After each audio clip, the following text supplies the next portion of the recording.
السلام علیکم ورحمۃ اللہ وبرکاتہ مائی ڈیئر برادرز اینڈ سسٹرز. آج کا اہم سوال یہ ہے کہ کیا المسیح الدجال کے آنے کا وقت آ گیا ہے یا نہیں. ایک بات ہمارے لیے سمجھنا یہاں ضروری ہے کہ جو بھی کوئی واقعات ہوتے ہیں وہ اپنی نشانیاں، اپنے سائنز جو ہیں وہ پہلے سے دکھانا شروع کر دیتے ہیں. جیسے بارش کے آنے سے پہلے ہی بادل اکٹھے ہو جاتے ہیں، ہمیں اس بات کے بارے میں آگاہ کر رہے ہوتے ہیں کہ بارش، آندھی، طوفان آنے والا ہے. بالکل اسی طرح سے دجال کے آنے سے پہلے بھی کچھ ایسی نشانیاں ہیں جو کہ نبی کریم صلی اللہ علیہ وسلم نے اپنی احادیث مبارکہ میں جن کا ذکر کیا کہ وہ اس کے آنے سے پہلے آئیں گی. صحیح بخاری کی ایک حدیث میں نبی کریم صلی اللہ علیہ وسلم نے یہ بات ارشاد فرمائی کہ آخری زمانے میں ایک ایسا ٹائم آئے گا جب ایک شخص جو ہے وہ قبر کے آگے سے گزرے گا اور خواہش کرے گا کہ کاش کہ میں اس جگہ پر ہوتا. ایک اور حدیث میں یہ بات سامنے آئی کہ ایک وقت ایسا آئے گا towards the end of times جب جو سچ بولنے والے ہیں ان کو لوگ جھوٹا کہنا شروع کر دیں گے اور جھوٹوں کو سچ بولنے والا سمجھا جائے گا. اس کا اندازہ آپ خود ہی لگا سکتے ہیں کہ آج جو لوگ بھی میڈیا پر آ رہے ہیں، جو لوگ بھی اپنے اپنے اوپینینز کو سامنے لے کے آ رہے ہیں، اکثر و بیشتر وہ لوگ ہیں جن کا نہ تو دین سے کوئی تعلق واسطہ ہے اور اکثر وہ باتیں کہتے ہیں جس میں کوئی صداقت نہیں ہوتی. ہمارا اپنا وقت جو ہے وہ دین حق سے زیادہ، اللہ کی کتاب سے زیادہ ان سورسز پہ لگتا ہے جس میں اکثر اوقات فالس نیوز اور فالس انفارمیشن ہوتی ہے. خود ہی اندازہ لگا لیں کہ ہم لوگ یوٹیوب کو دن میں کتنا ٹائم دیتے ہیں اور اللہ کی کتاب جو کہ حق ہے اس کو کتنا ٹائم دیتے ہیں. المسیح دجال کے بارے میں جب ہم بات کرتے ہیں تو اس کے بارے میں نبی کریم صلی اللہ علیہ وسلم نے بہت وضاحت سے بیان کیا کہ وہ اصل میں ہے کیا. سب سے پہلی بات تو یہ کہ وہ ایک انسان ہے. ہاں، اس کے پاس بہت ساری سپر پاورز آپ کہہ سکتے ہیں، لیکن ہے وہ انسان ہی. صحیح بخاری کی ایک حدیث ہے جس میں نبی کریم صلی اللہ علیہ وسلم نے بے شمار سائنز گنوائے ہیں towards the end of time دجال کے آنے سے پہلے. اس میں سے ایک یہ ہے کہ دو بڑے گروہ جو ہیں جن کا آپس میں مذہب بھی ایک ہی ہے وہ آپس میں لڑ پڑیں گے. اس کے علاوہ یہ کہ تقریباً 30 کے لگ بھگ جھوٹے نبی یا جھوٹے دجال جو ہیں وہ آپ کے سامنے آئیں گے. دینی علم جو ہے وہ اٹھا لیا جائے گا، زلزلے آنا شروع ہو جائیں گے، وقت جو ہے بہت جلدی سے گزرنا شروع ہو جائے گا. اس کے علاوہ الفتن، بہت سارے فتنے جو ہیں ہمیں گھیر لیں گے.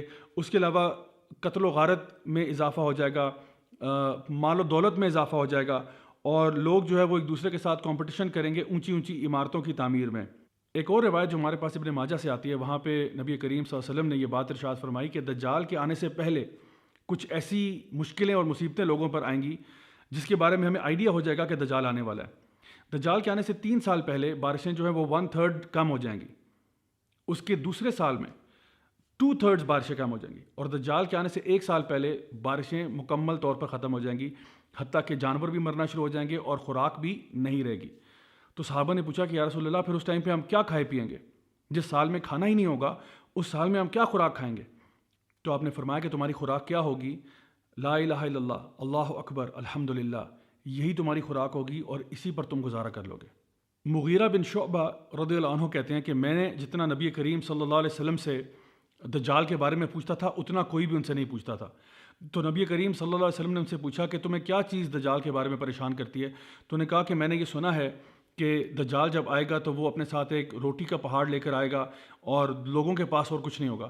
تو آپ نے فرمایا کہ جو کچھ بھی وہ کرے گا یاد رکھو کہ وہ اللہ تعالیٰ کی مرضی سے ہی کرے گا، اللہ کی اجازت سے کرے گا. یعنی کہ میں اس کو آسان الفاظ میں یوں بیان کروں گا کہ آپ یہ مت سمجھیں کہ اللہ سبحانہ تعالیٰ ایک طرف ہے اور دجال ایک طرف ہے. یعنی دجال جو ہے وہ اللہ کی مخلوق ہے، کوئی اللہ کے خلاف کوئی اپوزنگ پاور اس طرح سے نہیں ہے کہ ہم اس کو اپنا اتنا سر پہ چڑھا لیں کہ سمجھے بس دجال آ گیا تو کیا ہو گیا. یعنی وہ ایک اللہ کی طرف سے آزمائش ہوگی ہم سب کے لیے، ایک بہت بڑا ٹیسٹ ہوگا، ایک بہت بڑا فتنہ ہوگا. لیکن کبھی بھی انسان کو یہ نہیں سوچنا چاہیے کہ پاور ساری اس کے ہاتھ میں نہیں. اللہ سبحانہ تعالیٰ جو ہے القوی ہے، اللہ تعالیٰ جو ہے وہ ہر چیز پر قادر ہے. تو جس طرح سے اللہ تعالیٰ نے شیطان کو بھی لوگوں کے ٹیسٹ کے لیے بھیجا، بالکل اسی طرح سے المسیح دجال جو ہے وہ بھی ایک آزمائش ہے، ایک امتحان ہے بلیورز کے لیے. اور ایسا امتحان ہے جس کے بارے میں نبی کریم صلی اللہ علیہ وسلم ارشاد فرماتے ہیں کہ کوئی نبی ایسا نہیں گزرا سوائے اس کے کہ اس نے اپنی قوم کو المسیح دجال کے فتنے کے بارے میں نہ بتایا. اور آپ صلی اللہ علیہ وسلم نے یہ بات ارشاد فرمائی کہ کوئی فتنہ اتنا بڑا نہیں ہے آدم علیہ السلام سے لے کر قیامت کے دن تک جو کہ المسیح دجال کے فتنے سے زیادہ بڑا ہو. جہاں تک المسیح دجال کی ڈسکرپشن کی بات آتی ہے تو اس کی کمپلیکشن جو ہے وہ فیئرش کمپلیکشن ہے، ریڈش کہہ لیں آپ کی اس کی سکن ٹون ہے. اس کے علاوہ یہ کہ اس کی جو بلڈ ہے وہ بہت بڑی اور ایک بلکی فزیک ہے. اس کے ماتھے کے اوپر کافہ را لکھا ہوگا جو کہ تمام مومنین جو ہیں پڑھ سکیں گے، چاہے وہ پڑھے لکھے ہوں یا ان پڑھ ہوں. دجال کی کوئی اولاد نہیں ہوگی، وہ مکہ اور مدینہ میں داخل نہیں ہو پائے گا.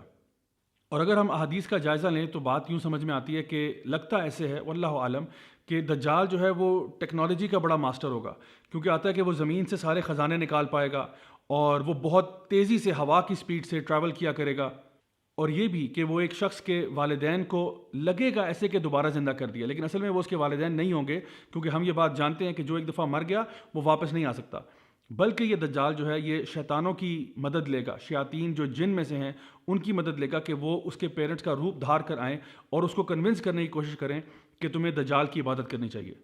دجال کا مطلب ہی جھوٹا ہے، امپوسٹر، لائر، ڈیسیور، وہ جو لوگوں کو دھوکہ دینے والا، فریب دینے والا۔ تو وہ ظاہر تو یوں ہی کرے گا کہ وہ انسانوں کی مدد کے لیے آیا ہے، لیکن اصل میں وہ لوگوں کے لیے بہت بڑا فتنہ ہوگا۔ صحیح مسلم کی ایک حدیث میں یہ بات ہمارے سامنے آتی ہے کہ تمیم الداری جو صحابی رسول تھے انہوں نے جا کر دجال سے ایکچولی ملاقات کی اور اس نے کچھ باتیں بتائیں اپنے آنے سے پہلے کی۔ ایک اس نے بتایا کہ سی آف گیلیلی جو ہے وہ ڈرائی ہو جائے گی، دوسرا اس نے بتایا کہ اسپرنگ آف زغر جو ہے وہ بھی ڈرائی ہو جائے گا، اور تیسرا اس نے یہ کہا کہ جو ڈیٹ پام ٹریز ہیں یعنی جو بیسان کے جو کھجور کے درخت ہیں وہ بھی پھل دینا چھوڑ دیں گے۔ آج جتنی میری ریسرچ ہے اس کے مطابق یہ تقریباً ساری چیزیں ہوتی نظر آ رہی ہیں۔ اسپرنگ آف زغر مجھے نہیں معلوم اب کہاں پر ہے، کیونکہ جتنا بھی اس کے بارے میں آپ سرچ کریں مجھے تو انفارمیشن نہیں مل پائی، شاید وہ چشمہ ختم ہو چکا ہے۔ جہاں تک سی آف گیلیلی کی یا لیک ٹائبیریس کی بات ہے اس کا پانی کانسٹنٹلی ڈپلیٹ کرتا چلا جا رہا ہے۔ اور رہی بات ڈیٹ پام ٹریز آف بیسان کی، تو اس کے بارے میں بھی کچھ ریسرچ پیپرز اویلیبل ہیں کہ وہاں پہ جو ٹری پاپولیشن ہے کتنی بری طرح سے وہ افیکٹ ہو رہی ہے، بیکاز لوگ اس کو کاٹ رہے ہیں اور اس میں کچھ انفیکشن ڈیولپ ہو رہی ہے۔ نبی کریم صلی اللہ علیہ وسلم نے یہ بات بھی ارشاد فرمائی کہ جب دجال آئے گا تو وہ شام اور بابل کے بیچ میں سے آئے گا، یعنی کہ جو پریزنٹ ڈے سیریا جارڈن کا ایریا ہے وہ اور عراق کے بیچ میں سے جو ایک بیلٹ بنتی ہے وہاں سے کہیں سے وہ نمودار ہوگا جب فرسٹ ٹائم وہ دنیا میں آئے گا۔ آخر میں یہ کہ دجال کا خاتمہ جو ہے وہ عیسیٰ علیہ السلام کے ہاتھوں ہوگا۔ عیسیٰ علیہ السلام کو جب دجال دیکھے گا تو لٹرلی وہ پگھل جائے گا۔ حدیث میں جو الفاظ آتے ہیں وہ یہ ہے کہ اس طرح پگھل جائے گا جیسے نمک پانی میں گھل جاتا ہے، اس طرح سے دجال پگھل جائے گا، کیونکہ اس کے سامنے اللہ تعالیٰ کا ایک نبی اور رسول آ چکا ہے، اور جو جھوٹے کا جھوٹ اور فریب ہے وہ اب اس کے آگے ختم ہو جائے گا۔ Now my dear brothers and sisters, آپ یہ ساری باتیں سننے کے بعد سوچ رہے ہوں گے کہ تو کیا اس کا مطلب ہے کہ دجال آنے والا ہے، کیا اس کا وقت آ چکا ہے؟ اصل جواب یہ ہے واللہ عالم، اللہ بہتر جانتا ہے۔ لیکن کوئی شخص بھی، چاہے وہ اسرائیل کا ہیلتھ منسٹر ہو یا کوئی اور شخص ہو، وہ حتمی طور پر کبھی بھی نہیں کہہ سکتا کہ جی 3 مہینے بعد یا 4 مہینے بعد یا 5 مہینے بعد دجال آنے والا ہے۔ اللہ سبحانہ تعالیٰ ہی بہتر جانتے ہیں کہ کب آئے گا، لیکن جب وہ آئے گا بہت بڑا فتنہ ہوگا، بہت بڑا فتنہ ہوگا۔ تو ہمارے لیے کرنے والے کام کیا ہیں، ان پہ بات کرتے ہیں۔ تو دجال کے فتنے سے اپنے آپ کو محفوظ رکھنے کے لیے سب سے پہلے تو نبی کریم صلی اللہ علیہ وسلم نے ہمیں ایک دعا سکھائی ہے جو تھوڑی سی سلائٹ ویریشن کے ساتھ مختلف کتابوں میں پائی جاتی ہے۔ وہ دعا کیا ہے؟ اللہم انی اعوذ بک من عذاب جہنم ومن عذاب القبر ومن فتنۃ المحیا والممات ومن شر فتنۃ المسیح الدجال۔ اس دعا میں ہم اللہ سبحانہ تعالیٰ سے دعا کر رہے ہیں کہ یا اللہ ہم تیری پناہ میں آتے ہیں جہنم کے عذاب سے، قبر کے عذاب سے، زندگی اور موت کے فتنے سے، اور مسیح الدجال کے فتنے سے۔ یہ وہ دعا ہے جو کہ نبی کریم صلی اللہ علیہ وسلم نے اپنے صحابہ کو یوں سکھائی جیسے ان کو سورہ فاتحہ سکھائی تھی، اور صحابہ کرام رضی اللہ عنہم اجمعین جو ہیں وہ اس دعا کو ہر نماز میں پڑھتے تشہد کے اندر۔ تو میری آپ سے آج کی پہلی جو گزارش ہوگی وہ یہ ہوگی کہ یہ دعا یاد کر لیں، اس دعا کو ہر نماز میں تشہد میں پڑھیں، چاہے وہ آپ کی نفل نماز ہو، سنتے ہوں، کچھ بھی ہو، یہ دعا آپ نے تشہد میں ضرور پڑھنی ہے۔ تو یہ تو رہی پہلی ٹپ۔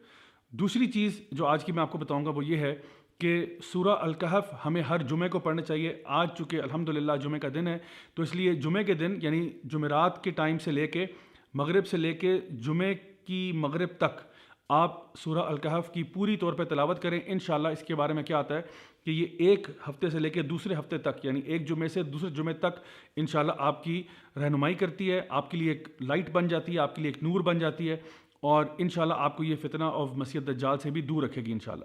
آج کی تیسری اور آخری بات یہ ہے کہ سورہ الکہف کی جو پہلی 10 آیات ہیں ان کو اچھی طرح سے یاد کر لیں، ان کو حفظ کر لیں۔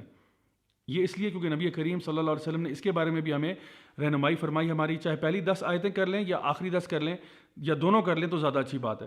اور خاص طور پر سورہ الکہف جو ہے اس کو ترجمے کے ساتھ پڑھنا، تفسیر کے ساتھ پڑھنا، سمجھ کر پڑھنا، کیونکہ جتنے فتنے سورہ الکہف میں مینشنڈ ہیں اللہ ہم سب پہ رحم کرے، یہ سارے کے سارے فتنے مینیفیسٹ ہو جائیں گے جب دجال آئے گا تو۔